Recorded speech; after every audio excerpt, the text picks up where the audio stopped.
τα ζώα, τα φυτά και τα σπίτια. Κάτι ακόμη συμβαίνει γύρω μας, στον αέρα που αναπνέουμε.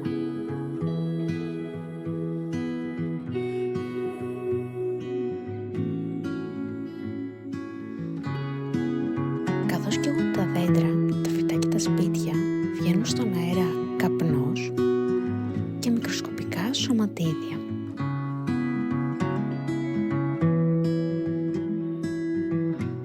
Τα σωματίδια αυτά ονομάζονται σωματίδια PM2,5 και είναι τόσο μικρά που στην πραγματικότητα δεν μπορούμε να τα δούμε με γυμνό μάτι.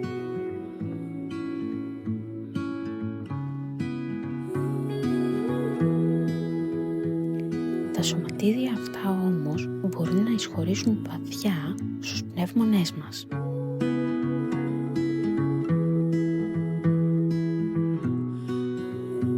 Πώς αλλάζει όμως η ποιότητα του αέρα που αναπνέουμε?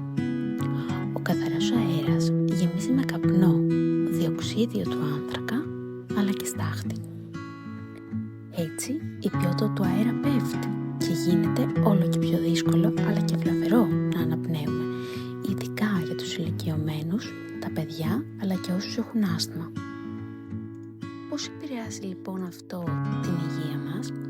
Όταν εισπνέουμε τον καπνό, τα σωματίδια αυτά μπορεί να προκαλέσουν βήχα, δυσκολία στην αναπνοή και αν είναι για πολλές μέρες μπορεί να προκαλέσουν ακόμη και προβλήματα στην καρδιά, αλλά και στους πνεύμονες. Τι μπορούμε λοιπόν να κάνουμε όταν υπάρχει καπνός? Είναι σημαντικό να μένουμε μέσα, να κρατάμε κλειστά τα παράθυρα και όταν κυκλοφορούμε έξω να φοράμε μάσκα.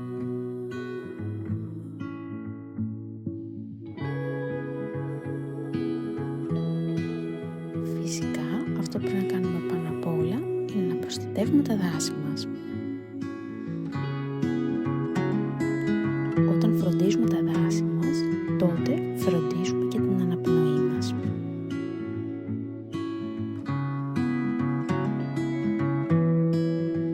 Γιατί ο καθαρός αέρας είναι η ανάσα της γης.